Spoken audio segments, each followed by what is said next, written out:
안녕하세요. 네, 안녕하세요. 자기소개 좀 부탁드릴게요. 저는 38살, 어렸을 때 성폭행 트라우마를 갖고 있는 사람입니다. 인터뷰 요청을 주셨는데 어떤 이유에서 주셨을까요? 21년 동안 쌓아놓고 살았는데 이제는 그거를 좀 끌어올리고 싶은 마음인 것 같아요. 이 사건 개요에 대해서 좀 설명 부탁드릴게요. 전 환경이 좋지는 않았던 것 같아요. 지금 생각해보면. 그래서 항상 그런 거에 노출이 돼 있었는데 처음에 겪었던 건 엄마랑 둘이 살았었어요. 엄마가 일도 하고 해야 되는데 저를 너무 케어를 못 해주니까 저를 친척집에 보낸 거죠. 그래서 친척집으로 가서 초등학교 3학년 때부터 3년 정도를 부모네 집에서 생활을 했는데 친척 오빠가 3명이 있었어요. 거기서 처음 친족이라고 하죠. 그때 처음 그런 걸 겪었었던 거고, 그리고 그 이후에 엄마한테로 와서 고등학교를 들어갔을 때 1학년 때 일이 생긴 거죠.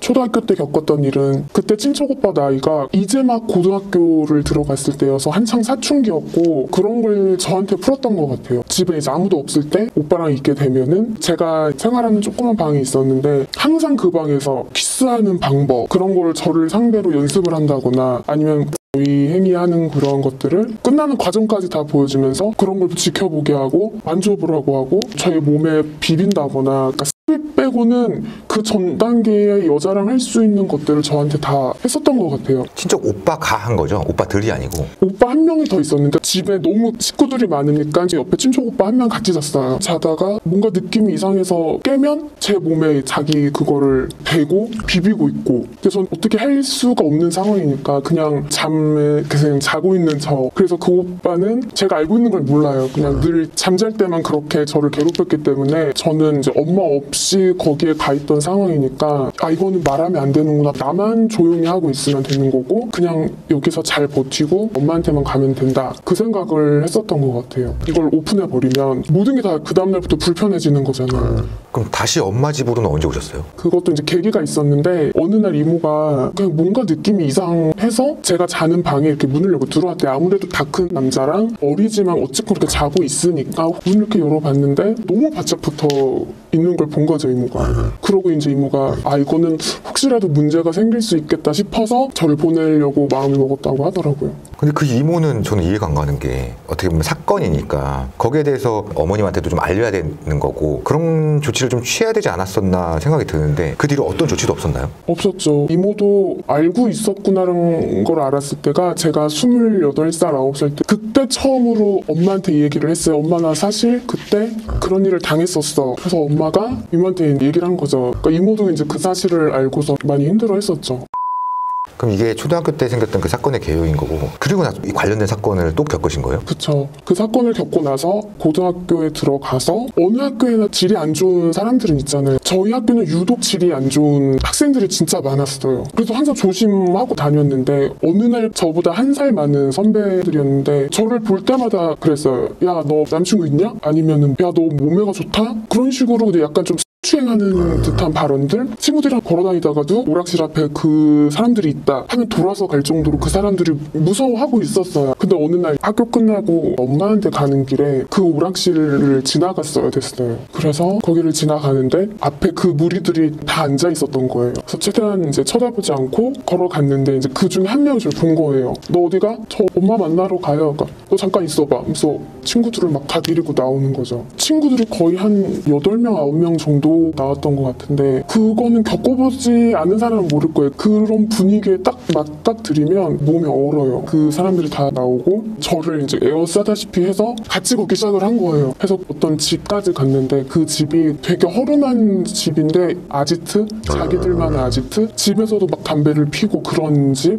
선배들은 계속 들어와 이러고 있는데 저는 계속 서서 가만히 얼어붙으니까 야 걱정하지 마. 너 이뻐서 그래. 그냥 친하게 지내고 싶어서 그래. 그래서 이제 들어갔더니 그 선배들이 자기들끼리 얘기하는 게 서로 너 할 거야? 너 할 거야? 이렇게 막 물어봐요. 난 해야지. 이런 식으로 서로 누구누가 할 건지를 얘기를 하고 있는 거예요. 그 와중에 이제 순서를 정하기 시작을 하는 거죠. 가위바위보를 하더라고요. 제일 처음에 이긴 사람은 진짜 무슨 내기를 해서 이긴 사람처럼 너무 행복한 사람에서 아싸 막 이러면서 웃으면서 되게 화기애애하게 자기들만의 그런 규칙인가 봐요. 욕방으로 가더라고요. 제일 첫 번째로 이긴 사람이 들어오는 거예요. 이제 그 사람이 침대에 일단 올라가 그 상태로 그대로 침대로 올라간 거죠. 근데 이 상황을 바꿀 수 없으니까 차라리 빨리 끝나길 바라는 거죠. 계속 누워서 눈 감고 그것만 셌어요. 1명, 2명, 3명 계속 그러면서 다 끝난 거예요. 그러니까 마지막에 그 사람이 나가고서 그때 이제 눈을 뜨고 제가 제 몸을 이렇게 봤을 거 아니에요. 봤는데 제 몸에 그 사람들이 해둔 그런 것들이 다 이렇게 흐르고 있는 거예요.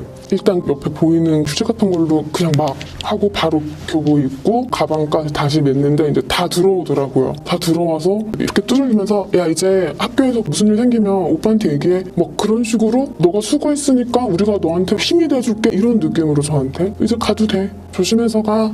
이렇게 하더라고요. 그러고 나와서 엄마한테 간 거죠. 화장실을 가서 씻고 있는데 막 그 기분은 뭐라 설명하긴 좀 힘든데 엄마는 밖에서 나를 기다리고 있고 나는 그런 일을 당하고 왔는데 이거를 수습 중인 거잖아요. 엄마를 붙잡고 막 엄마 내가 이런 일이 있었어. 지금 경찰서 가야 돼가 아니라 엄마한테는 아무 일 없다는 듯이 했죠. 그 순간에 최선이었을 거예요. 저한테는 그랬었던 것 같아요. 저희 엄마는 왠지 내 딸 어떻게 하면서 무너졌을 것 같아서 얘기를 못했는데 혼자 이렇게 했던 것 같아요. 혼자. 그 뒤에 상황은 어떻게 됐어요? 소문이 나는 거죠. 학교에서. 가해자들은 자랑을 하고 그게 소문이 나니까 저는 학교 다니면서도 졸업할 때까지 그런 짓거리를 하고 싶은 사람들이 계속 저를 노리는 거예요.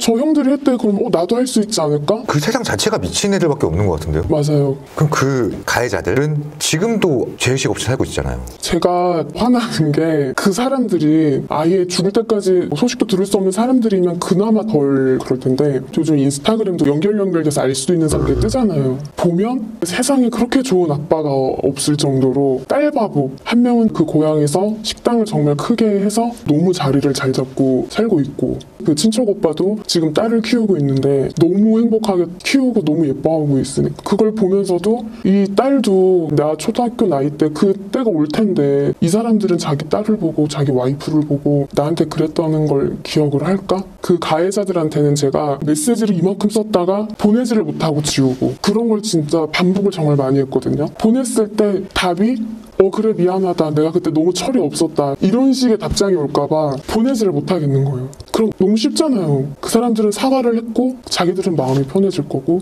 나는 사과를 받았지만 상처를 더 받을 것 같은 거죠. 2차 피해처럼. 그럼 그 후로 배출을 제대로 해보신 적도 없는 건데 없어요. 삶에 어떤 영향을 미쳐요? 일단 남자를 만날 때 저한테 피해를 줬던 그 가해자들이 지금 너무 좋은 아빠, 너무 좋은 남편, 너무 좋은 사장으로 살고 있으니까 내가 지금 만나는 사람이 무서운 거예요. 이 사람이 이런 가면을 쓰고 있는데 과거에 혹시라도 그런 거에 대한 의심이 처음엔 진짜 많았던 것 같아요. 그래서 연애하는 것도 좀 문제가 있었고 그리고 피해자들이 다 외면을 한대요. 스스로한테. 저도 TV를 보거나 뉴스를 보다가 성폭행 뭐 하면 전 바로 돌려요. 그날의 그 장면이 떠오르니까 못 보게 돼요. 그래서 지금도 계속 안정제랑 수면제 이런 거를 먹으면서 지내고는 있는데 그런 게 진짜 힘든 것 같아요. 트라우마에 관한 거. 지금 시간이 많이 흘렀지만 만약에 그들이 처벌을 받을 수 있는 상황이 됐어요. 그래서 그들이 처벌을 받는 걸 눈으로 봤어요. 그럼 기분이 어떠실 것 같아요? 좀 풀리실 것 같아요? 내가 피해자인데 왜 이런 생각을 하는지 모르겠지만 내가 피해를 주는 느낌? 잘 살고 있는 사람들한테 이제 와서 내가 묻어놨던 거를 꺼내서 괴롭히는 느낌? 그러니까 저는 뭐 다른 처벌 그런 것도 원하지 않고 그냥 어딜 가나 이런 피해자들 인터뷰를 보면 다 똑같이 하는 말이에요. 정말 진심 어린 사과를 받고 싶다고 하거든요. 근데 저도 그런 것 같아요. 그냥 정말 진심 어리게 그런 사과가 받고 싶은 것 같아요. 그러면 이런 비슷한 사건들이 언론에 노출되거나 하면은 왜 제대로 저항하지 않았어? 왜 그때 소리치지 않았어? 그런 말들을 많이 하잖아요. 그렇게 함부로 얘기하는 걸 볼 때는 어떤 기분이에요? 저도 걱정을 했어요. 이제 이번에 촬영을 하고 분명히 그런 댓글도 달릴 거를 알고는 있어요. 근데 그 댓글을 본다고 해서 화가 난다거나 이런 거는 없을 것 같아요. 다만 또 자책하겠죠. 그러게 내가 왜 못 그랬지? 내가 잘못됐구나. 네. 그러면서 계속 자책이 돼요.